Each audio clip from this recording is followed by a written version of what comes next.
കുടുംബശ്രീ ശാരദ സീരിയലിൻ്റെ ലേറ്റസ്റ്റ് എപ്പിസോഡിൻ്റെ റിവ്യൂയിലേക്ക് എല്ലാവർക്കും സ്വാഗതം. അങ്ങനെ ഡോക്ടർ സത്യഭാമയോട് സംസാരിച്ചുകൊണ്ടിരിക്കണേ, സത്യമ്മ ഒരു ഫുൾ ബോഡി ചെക്കപ്പ് എടുക്കാം. അന്നേരം അതിൻ്റെയൊക്കെ ആവശ്യമുണ്ടോ എന്ന് ഭാമ ഡോക്ടറോട് ചോദിക്കുകയാണ്. ഈ സമയം ഭാമയെ കൺവിൻസ് ചെയ്തുകൊണ്ട് ഡോക്ടർ ഇങ്ങനെ സംസാരിച്ചുകൊണ്ടിരിക്കുമായിരിക്കും. ഇതേസമയം ശാലിനി പതിയെ ശബ്ദമൊന്നും ഉണ്ടാക്കാതെ ഭാമയുടെ ബാക്കിൽ കൂടി വിഷ്ണുവിൻ്റെ റൂമിലേക്ക് കയറി പോകുവാണ്. ഈ സമയം ഡോക്ടർ ഭാമയും കുട്ടി ഡോക്ടറിൻ്റെ റൂമിലേക്ക് കൊണ്ടുപോകുകയാണ്.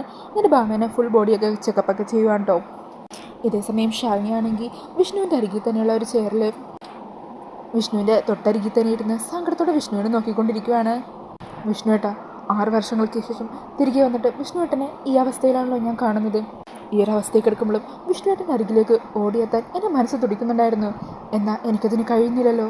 വിഷ്ണുവേട്ടൻ്റെ കൂടെ കൂട്ടിരിക്കാൻ എനിക്ക് പറ്റുന്നില്ലല്ലോ. വിഷ്ണുവേട്ടനുടനെ ഭേദമാകും, എല്ലാ കാര്യങ്ങളും പഴയതുപോലെ ആകും. അങ്ങനെ പറഞ്ഞ ശാലിനി വിഷ്ണുവിൻ്റെ നെറ്റിയിൽ ഉമ്മ കൊടുക്കാനായിട്ട് അടുത്തേക്ക് ചെല്ലുന്നുണ്ട്. അന്നേരം ശാലിനി പറയണേ, വേണ്ട, എൻ്റെ സ്പർശനേറ്റ് കഴിഞ്ഞാൽ അത് വിഷ്ണുവേട്ടൻ തിരിച്ചറിയും.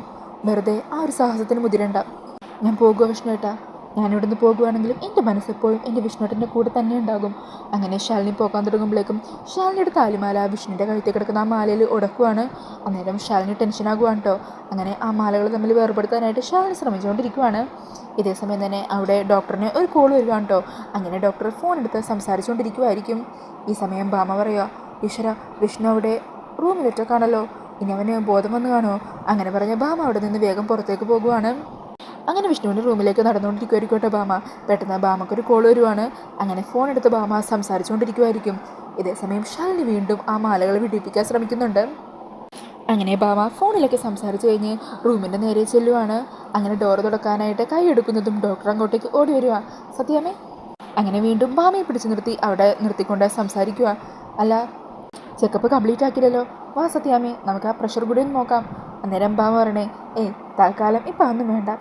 ഈ സമയം ഡോക്ടർ പറഞ്ഞേ, അങ്ങനെയാണെങ്കിൽ സത്യാമ്മേനെ നമ്പർ നോട്ട് ചെയ്ത് വെച്ചോ, എന്തെങ്കിലും ആവശ്യം വന്നാൽ വിളിച്ചാൽ മതി. അങ്ങനെ പറഞ്ഞ് നമ്പറൊക്കെ പറഞ്ഞു കൊടുക്കുവാണ്. ഈ സമയം ശാലിനി മാലകൾ നമ്മൾ വിടിയിപ്പിക്കുന്നൊക്കെ ഉണ്ട് കേട്ടോ. എന്നിട്ട് വിഷ്ണുവിൻ്റെ കാലിലിങ്ങനെ പിടിക്കുവാണ്.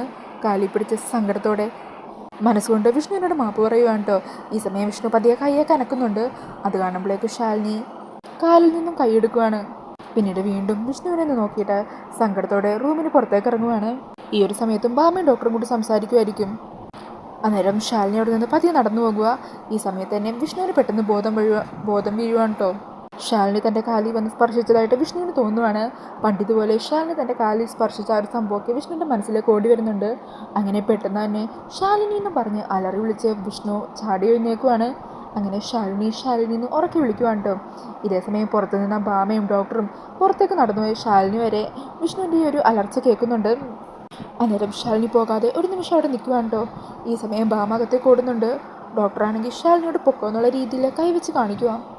അങ്ങനെ ശാലിനി നെഞ്ച് തകർന്ന് അവിടെ നിന്നും പോകുവാണ്. ഈ സമയം ഭാമയും ഡോക്ടറും അകത്തേക്ക് ചെല്ലുക. അന്നേരം വിഷ്ണു തറപ്പിച്ച് പറയണേ, ശാലിനി ഇവിടെ വന്നിരുന്നു, എനിക്കത് അറിയാൻ പറ്റി, എൻ്റെ ശാലിനി ഇവിടെ എവിടെയുണ്ട്. അന്നേരം ഭാമ പറയണേ, നീ എന്തൊക്കെയാണ് പറയുന്നത് വിഷ്ണു? ഇത്രയും നേരം ഞങ്ങളിവിടെ റൂമിന് പുറത്ത് തന്നെ ഉണ്ടായിരുന്നു, ഇവിടെ ആരും വന്നിട്ടില്ല. അന്നേരം വിഷ്ണു വീണ്ടും തറപ്പിച്ച് പറയണേ, ഇല്ലമ്മേ, ശാലിനി ഇവിടെ വന്നതാ, അതെനിക്കറിയാം. ഈ സമയം ഡോക്ടർ പറയണേ, വിഷ്ണുവിന് പനി കൂടിയിട്ട് അതിൻ്റെ ഹാലൂസിനേഷനിൽ മനസ്സിൻ്റെ ഉള്ളിൽ ആഗ്രഹിക്കുന്ന കാര്യങ്ങളൊക്കെ നടന്നു എന്ന് തോന്നുന്നതാ. വിഷ്ണു തൽക്കാലം ഒന്നും ചിന്തിക്കാതെ കുറച്ചു നേരം കണ്ണടച്ച് റെസ്റ്റ് എടുക്കുക, അപ്പോൾ എല്ലാം ശരിയായിക്കോളും. അങ്ങനെ പറഞ്ഞ് വിഷ്ണുവിനെ പിടിച്ച് നിർബന്ധിച്ച് അവിടെ കട്ടിലേക്ക് കിടത്തുവാണ്ടോ ഡോക്ടറും ഭാമയും കൂടി. എന്നിട്ട് ഭാമേനെയും കുട്ടി ഡോക്ടർ പുറത്തേക്ക് പോകുവാണ്.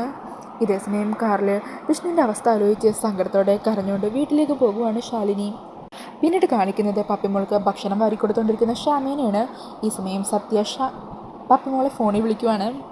എന്താ പപ്പി, നീ എന്നെ വിളിക്കാമെന്ന് പറഞ്ഞിട്ട് വിളിക്കാഞ്ഞത്? ആ സമയം പപ്പി പറയണേ, അയ്യോ സോറി സത്യ, ഞാൻ മറന്നുപോയി, അമ്മ എനിക്ക് ഭക്ഷണം തന്നുകൊണ്ടിരിക്കുമായിരുന്നു.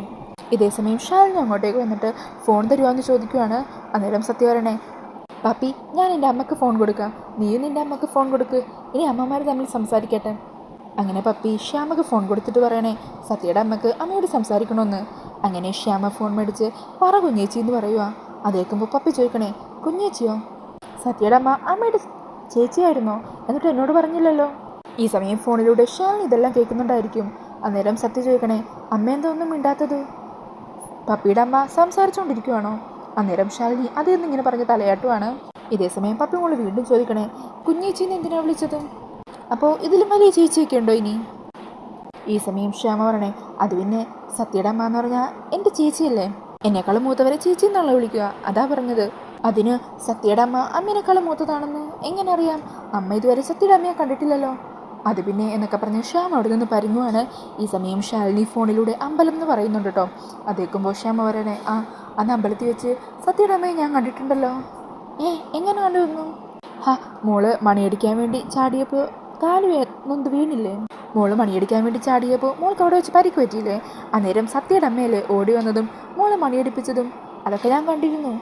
ഓ അങ്ങനെയാണല്ലേ. അതെ അതെ.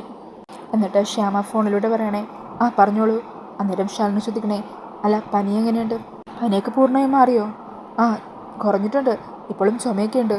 അന്നേരം ശാലിനി പറയണേ കൃത്യസമയത്ത് ഭക്ഷണമൊക്കെ കഴിക്കാൻ പറയണം, കഴിച്ചില്ലെങ്കിലും നിർബന്ധിച്ച് കഴിപ്പിക്കണം. ശരി, അതൊക്കെ ഞാൻ നോക്കിക്കോളാം. എന്നാൽ ശരി, ഫോൺ വെച്ചോ. അന്നേരം സത്യ പറയണേ അയ്യോ അമ്മേ ഫോൺ വെക്കല്ലേ, എനിക്ക് പപ്പിയോടൊന്ന് സംസാരിക്കണം. അന്നേരം ശാലിനി ശ്യാമയോട് പറയണേ അതെ കുട്ടികൾക്ക് സംസാരിക്കണമെന്ന്. അങ്ങനെ ശ്യാമ ഫോൺ പപ്പിമോളുടെ കൊടുക്കുവാണ്. എന്നിട്ട് ശാലിനിയും ശ്യാമയും അവിടെ നിന്ന് പോകുവാണ് കേട്ടോ. ഈ സമയം സത്യ ചോദിക്കണേ അല്ല കാര്യങ്ങളൊക്കെ എങ്ങനെയാ, അവിടുത്തെ പ്രശ്നങ്ങളൊക്കെ തീർന്നോ? ഈ സമയം പപ്പി പറയണേ ഇല്ലെന്നേ, ഇപ്പോഴും വല്യച്ഛനെ കല്യാണം കഴിക്കാനായിട്ട് മുത്തശ്ശി നിർബന്ധിച്ചുകൊണ്ടിരിക്കുക. അതേക്കുമ്പോൾ സത്യ ചോദിക്കണേ നിന്റെ മുത്തശ്ശി എന്തൊരു സാധനം, ഇനിയിപ്പോൾ എന്താ ചെയ്യുക? അന്നേരം പപ്പി പറയണേ വല്യച്ഛൻ ഇപ്പോഴും ഭയങ്കര സങ്കടത്തിലാണ്, ചേച്ചിയമ്മ തിരികെ വന്നാലേ വല്യച്ഛൻ്റെ സങ്കടം മാറൂ. സത്യെ നീ തന്നെ അതിനൊരു വഴി പറഞ്ഞു തന്നെ. ഞാനെന്ത് വഴി പറഞ്ഞു തരാനാ? അന്നേരം പപ്പി പറയുക നീയല്ലേ കല്യാണം മുടക്കാനായിട്ട് ജ്യൂസിൻ്റെ ഐഡിയ പറഞ്ഞു തന്നത്, അതുപോലെ ഈ ഒരു കാര്യത്തിലും നീ ഒരു ഐഡിയ പറഞ്ഞു തന്നെ, നിന്നെക്കൊണ്ട് പറ്റും സത്യേ. അന്നേരം സത്യ ഞാനൊന്ന് ആലോചിക്കട്ടെ എന്ന് പറഞ്ഞ് ഒരു വഴിയൊക്കെ പറഞ്ഞു കൊടുക്കുവാണ്. അതേക്കുമ്പോൾ പപ്പി മോൾക്ക് സന്തോഷമാണ്. ഇത് കൊള്ളാം, ഇതെന്താണെങ്കിലും നടക്കും. അപ്പോൾ ഉടനെ തന്നെ ചേച്ചിയമ്മ തിരികെ വരും അല്ലേ? അങ്ങനെ പറഞ്ഞ് രണ്ടാളും അവിടെ സന്തോഷിച്ചുകൊണ്ടിരിക്കുവാണ്.